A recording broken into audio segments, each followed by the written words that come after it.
ಕುಂದಾಪುರ ತಾಲೂಕು ಉಳ್ಳೂರು 74 ಶ್ರೀ ಕ್ಷೇತ್ರ ಬಂಟಕೋಡು ಶ್ರೀ ಕೋಟೆರಾಯ ಸ್ವಾಮಿ ದೇವಸ್ಥಾನದಲ್ಲಿ ಫೆಬ್ರವರಿ 18ರಂದು ವರ್ಧಂತಿ ಉತ್ಸವವು ಸಂಪನ್ನಗೊಂಡಿತು. ಬಂಟಕೋಡು ಶ್ರೀ ಕ್ಷೇತ್ರದಲ್ಲಿರುವ ಪರಿವಾರ ಸಹಿತ ಶ್ರೀ ಕೋಟೆರಾಯ ಸ್ವಾಮಿಯ ವರ್ಧಂತಿ ಉತ್ಸವವು ಧಾರ್ಮಿಕ ವಿಧಿವಿಧಾನಗಳೊಂದಿಗೆ ಸಂಪನ್ನಗೊಂಡಿತು. ಬೆಳಿಗ್ಗೆ ದೇವತಾ ಪ್ರಾರ್ಥನೆ, ನಾಗಸನ್ನಿಧಿಯಲ್ಲಿ ಸವಿತ್ರ ಕಲಶಾಭಿಷೇಕ, ಕೋಟೆರಾಯನಿಗೆ ನವಕಲಶ ಸ್ಥಾಪನೆ, ಪ್ರಧಾನ ಹೋಮ, ಕಲಶಾಭಿಷೇಕ, ಪರಿವಾರ ಪೂಜೆ ಮತ್ತು ನಾಗದೇವರ ಸಂದರ್ಶನ, ಬಳಿಕ ಕೋಟೆರಾಯನಿಗೆ ಮಹಾಪೂಜೆ, ಅನ್ನ ಸಂತರ್ಪಣೆ ನೆರವೇರಲ್ಪಟ್ಟಿತು. ಈ ಬಾರಿ ಅನ್ನದಾನ ಸೇವೆಯನ್ನು ಬೇಬಿ ಭಾಸ್ಕರ್ ಶೆಟ್ಟಿ ಮತ್ತು ಕುಟುಂಬಿಕರು ನೆರವೇರಿಸಿದರು. ಈ ಎಲ್ಲ ಕಾರ್ಯಕ್ರಮದಲ್ಲಿ ಅರ್ಚಕರು, ನಂಬಿದ ಕುಟುಂಬಸ್ಥರು, ಗ್ರಾಮಸ್ಥರು ಹಾಗೂ ಭಕ್ತರು, ಆಡಳಿತ ಮಂಡಳಿಯವರು ಸೇರಿದಂತೆ ಕ್ಷೇತ್ರದ ಕಾರ್ಯನಿರ್ವಾಹಕರಾದ ಶಂಕರ್ ಶೆಟ್ಟಿ ಬಂಟಕೋಡು ಮತ್ತಿತರರು ಉಪಸ್ಥಿತರಿದ್ದು, ಧಾರ್ಮಿಕ ವಿದ್ವಾನ್ ಮಹೇಂದ್ರ ಸೋಮಯಾಜಿ, ಪ್ರಧಾನ ಅರ್ಚಕರಾದ ಸುಹಾಸ್ ಭಟ್, ನಿವೃತ್ತ ಪ್ರಾಂಶುಪಾಲರಾದ ದಿನಕರ್ ತೋಳಾರ್ ಬಂಟಕೋಡು, ಕ್ಷೇತ್ರದ ಕಾರ್ಯನಿರ್ವಾಹಕರಾದ ವಿಶ್ವರಾಜ್ ಶೆಟ್ಟಿ ಬಂಟಕೋಡು ಇವರು ಮಾಧ್ಯಮದೊಂದಿಗೆ ಮಾತುಗಳನ್ನಾಡಿದರು. ಬಂಟಕೋಡು ಅಂತ ಹೇಳಿಕೊಂಡು ಹೆಸರು. ವಾರಾಹಿ ನದಿ ತೀರದಲ್ಲಿರುವಂತಹ ಪರಿವಾರ ಸಹಿತ ಕೋಟರಾಯೇಶ್ವರ ಸ್ವಾಮಿಯ ಸನ್ನಿಧಾನ ಇದು. ಕೋಟರಾಯೇಶ್ವರ ಎನ್ನುವಂಥದ್ದು ಹೆಚ್ಚು ಕಡೆಗಳಲ್ಲಿಲ್ಲ, ಒಂದು 5-6 ಕಡೆಗಳಲ್ಲಿ ಅದರ ಸನ್ನಿಧಾನ ಇದೆ ಅಷ್ಟೇ. ಬೇಳೆಂಜೆ ಹತ್ತಿರ ತುರುಕರ ಬೆಟ್ಟು ಎನ್ನುವಂತಹ ಒಂದು ಊರಿದೆ. ಆ ಊರಿನಲ್ಲಿ ಆಳ್ವಿಕೆ ನಡೆಸಿಕೊಂಡಿದ್ದಿರತಕ್ಕಂತಹ ಒಬ್ಬ ರಾಜ. ಆ ರಾಜ ಮೂಲತಃ ಒಂದು ಶಿವಗಣದ ಅಂಶ. ಅವನು ಭೂಮಿಯಲ್ಲಿ ಧರ್ಮಸ್ಥಾಪನೆಗಾಗಿ ಆಗಮಿಸಿದ್ದು. ಹಾಗಾಗಿ ಆ ಕಾಲದಲ್ಲಿ ತುರುಕರ ದಾಳಿ ಎನ್ನುವಂಥದ್ದು ವಿಶೇಷವಾದಾಗ ಅವನು ಬೇರೆ ಬೇರೆ ಕರೆಗಳಲ್ಲಿ ಅಡಗಿ ಕುಳಿದಿರತಕ್ಕಂಥ ಸ್ಥಳ ಏನಿದೆ ಅಲ್ಲೆಲ್ಲ ಅವನ ಆರಾಧನೆ ಆರಂಭ ಆಯಿತು ಅಂತ ಹೇಳ್ಕೊಂಡು ಅರ್ಥ. ಇವಾಗ ತುರುಕರ ಬೆಟ್ಟ ಎನ್ನುವಂಥ ಸ್ಥಳದಲ್ಲಿ ಆ ಹೆಸರು ಮಾತ್ರ ಇದೆ, ಬಿಟ್ಟರೆ ಆ ಜನಾಂಗ ಎನ್ನುವಂಥದ್ದು ಈಗ ಇಲ್ಲ. ಅವನು ಮೊದಲು ಕುಳಿತಿರತಕ್ಕಂಥ ಸ್ಥಳ ಬಳಮನೆ ಅಂತ ಹೇಳುವಂಥದ್ದು. ಹಾಗಾಗಿ ಎಷ್ಟು ಕೋಟರಾಯ ಸನ್ನಿಧಾನ ಉಂಟೋ ಅದೆಲ್ಲದಕ್ಕೂ ಮೂಲ ಸ್ಥಾನ ಎನ್ನುವಂಥದ್ದು ಬಳಮನೆ ಅಂತ, ಬೆಟ್ಟದ ಮೇಲಿರುವಂಥ ಸನ್ನಿಧಾನ. ಹಾಗೆ ಬಳಮನೆ ಆದ ನಂತರ ಎಡಮನೆ, ಹಾಗೆ ಅಗಳಿಬೈಲು, ಹತ್ತೊಕ್ಕಲು, ಬಂಟುಕೋಡು ಮತ್ತು ಅವರೇ ಮನೆ ಎನ್ನುವಂತಹ ಮುಖ್ಯ ಸನ್ನಿಧಾನಗಳು. ಈ ರೀತಿಯಲ್ಲಿ ಅವ ಎಲ್ಲೆಲ್ಲಿ ಕುಳಿದಿದ್ದಾನೆ ಅಲ್ಲೆಲ್ಲ ಆರಾಧನೆ. ಅವನು ಕಾಯ ಬಿಟ್ಟು ಮಾಯ ಸೇರಿದ ನಂತರ ಆ ದುಷ್ಟರನ್ನೆಲ್ಲ ಸಂಹಾರ ಮಾಡಿದ ಅಂತ ಹೇಳ್ಕೊಂಡು ಒಂದು ಅರ್ಥ. ಅಲ್ಲಿ ಬೇರೆ ಬೇರೆ ಕಡೆಗಳಲ್ಲಿ ಬೇರೆ ಬೇರೆ ರೀತಿಯ ಪರಿವಾರಗಳು. ಅವ ಸಾಧಾರಣವಾಗಿ ಇರುವಲ್ಲಿ ಒಂದು ಒಂದು ಒಂದು ಒಂದು ಪರ್ವತ ಅಥವಾ ಒಂದು ಜಲಸ್ಥಾನ ಅಥವಾ ಒಂದು ಹುತ್ತ, ಇದು ಕೋಟರಾಯೇಶ್ವರ ಒಂದು ಚಿಹ್ನೆ. ಅಂತಹ ಸ್ಥಳದಲ್ಲಿ ಅವ ಇರತಕ್ಕಂಥದ್ದು ಅಂತ ಹೇಳ್ಕೊಂಡು ಅರ್ಥ.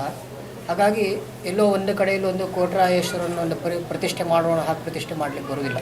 ಅವನು ಎಲ್ಲೆಲ್ಲಿ ಜೀವಿತ ಕಾಲದಲ್ಲಿ ಸಂಚಾರ ಮಾಡಿದ್ದಾನೆ ಮತ್ತು ನೆಲೆಸಿದ್ದಾನೆ ಅಲ್ಲಿ ಮಾತ್ರ ಆರಾಧನೆ ಪಡೆಯುವಂಥದ್ದು. ಕಾನನವನದಲ್ಲಿ ವರಾಹಿ ನದಿಯ ತೀರದಲ್ಲಿ ಪ್ರಕೃತಿಯ ಮಡಿಲಿನಲ್ಲಿ ಕಂಗೊಳಿಸುತ್ತಿರುವಂತಹ ಈ ಕೋಟೆರಾಯ ಸನ್ನಿಧಿ 300-400 ವರ್ಷದ ಇತಿಹಾಸವನ್ನು ಹೊಂದಿದೆ ಹೇಳುವಂಥದ್ದು. ಹಾಗೆ ಇದು ಅನೇಕ ಜನರಿಗೆ ಕೋಟೆರಾಯ ದೇವಸ್ಥಾನದ ಬಗ್ಗೆ ಗೊತ್ತಿಲ್ಲ, ಅಂದರೆ ಪುರಾಣ ಪ್ರಸಿದ್ಧವಾಗಿದೆ ಅಂತ ಹೇಳುವಂಥದ್ದು.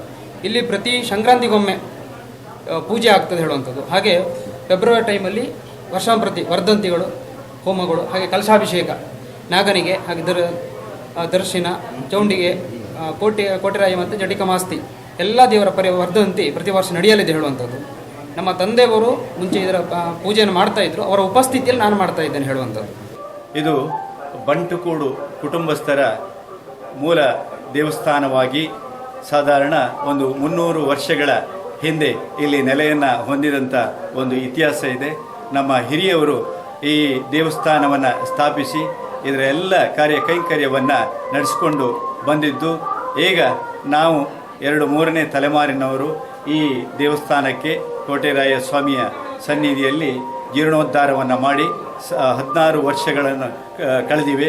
ಈಗ 16 ವರ್ಷಗಳಿಂದ ಪ್ರತಿ ವರ್ಷ ಇಲ್ಲಿ ವಿಜೃಂಭಣೆಯಿಂದ ವರ್ಧಂತ್ಯೋತ್ಸವ ಎಲ್ಲ ದೇವತಾ ಕಾರ್ಯಗಳು ವಿಜೃಂಭಣೆಯಿಂದ ಜರುಗ್ತಾ ಇದೆ.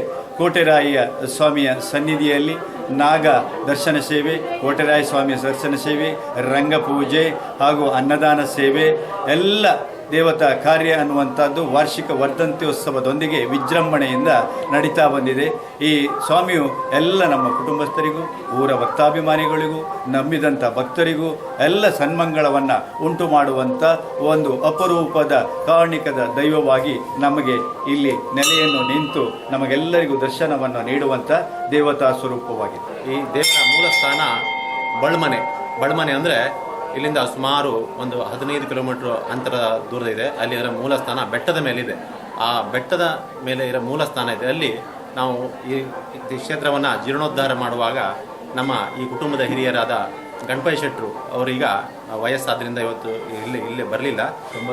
ಈಗ ಅವರ ಮುಖಂಡತ್ವದಲ್ಲಿ ನಾವು ಆ 7 ಕಿಲೋಮೀಟರ್ ಅಷ್ಟು ಕಡಿದಾದ ಬೆಟ್ಟದ ಕಾಡಿನಲ್ಲಿ ಹೋಗಿ ಆ ಸ್ವಾಮಿಯ ಮೂಲ ಸನ್ನಿಧಾನ ಪ್ರಸಾದವನ್ನು ತಂದು ಇಲ್ಲಿ ಜೀರ್ಣೋದ್ಧಾರವನ್ನು ಇಲ್ಲಿ ಮಾಡಿದ್ದು. ತದನಂತರ ಈ ಕ್ಷೇತ್ರ ತುಂಬ ಅಂದರೆ ಅದು ಅಭಿವೃದ್ಧಿಯನ್ನು ಹೊಂದಿ ಸದ್ಭಕ್ತರೆಲ್ಲರೂ ಸೇರಿ ಇದು ಕೋಟರಾಯನ ಹಬ್ಬ ಆ ರೀತಿಯಾಗಿ ಜನ ಸೇರ್ತಾ ಇದ್ದಾರೆ. ಪ್ರತಿ ವರ್ಷ ಇಲ್ಲಿ ಅನ್ನದಾನ ಕೂಡ ನಡೆಯುತ್ತದೆ. ಒಬ್ಬರು ಭಕ್ತರು ತಾವಾಗೇ ಬಂದು ಅನ್ನದಾನ ಸೇವೆ ಕೊಡ್ತೇವೆ ಅಂತ ಇಲ್ಲಿ ಅವರು ವಾಲಂಟ್ರಿಯಾಗಿ ಬಂದು ಇಲ್ಲಿ ಅನ್ನದಾನ ಸೇವೆಯನ್ನು ಕೊಡ್ತಾ ಇದ್ದಾರೆ. ಹಾಗೆ ಇಲ್ಲಿ ನಂಬಿದಂಥ ಭಕ್ತರೆಲ್ಲರಿಗೂ ಅವರವರ ಇಷ್ಟಾರ್ಥವನ್ನು ಈ ಸ್ವಾಮಿ ಅವರ ಕಷ್ಟ ಕಾರ್ಪಣ್ಯಗಳನ್ನು ನೆರವೇರಿಸಿ ಅವರ ಇಷ್ಟಾರ್ಥವನ್ನು ಕೂಡ ನೆರವೇರಿಸುವಂಥ ಒಂದು ದಿವ್ಯ ಚೈತನ್ಯ ಈ ಒಂದು ಸ್ಥಳದಲ್ಲಿದೆ. ಈ ಜೀರ್ಣೋದ್ಧಾರ ಈಗ ನನ್ನ ಅನುಭವದ ಬಂದಾಗ ನಾನು ಸುಮಾರು ಇಲ್ಲಿ ಜೀರ್ಣೋದ್ಧಾರ ಕಾಲದಿಂದ ಕೂಡ ಪ್ರತಿ ವರ್ಷ ಈ ಕಾರ್ಯಕ್ರಮದಲ್ಲಿ ಭಾಗವಹಿಸ್ತೇನೆ. ಇಲ್ಲಿ ಜೀರ್ಣೋದ್ಧಾರ ಆಗುವಾಗ ನಮ್ಮ ಹಿರಿಯರಾದ ಬಂಟಕೋಡು ಗಣಪತಿ ಶೆಟ್ಟರ್ ಅಂತ ಅವರ ಮುಖಂಡತ್ವದಲ್ಲಿ ಇದನ್ನು ಸಮಗ್ರವಾಗಿ ಈ ಒಂದು ಕ್ಷೇತ್ರವನ್ನು ಅಭಿವೃದ್ಧಿಯನ್ನು ಮಾಡಿ ಅಚ್ಚುಕಟ್ಟಾಗಿ ಈ ಕಾರ್ಯಕ್ರಮವನ್ನು ನೆರವೇರಿಸಿಕೊಟ್ಟಿದ್ದಾರೆ.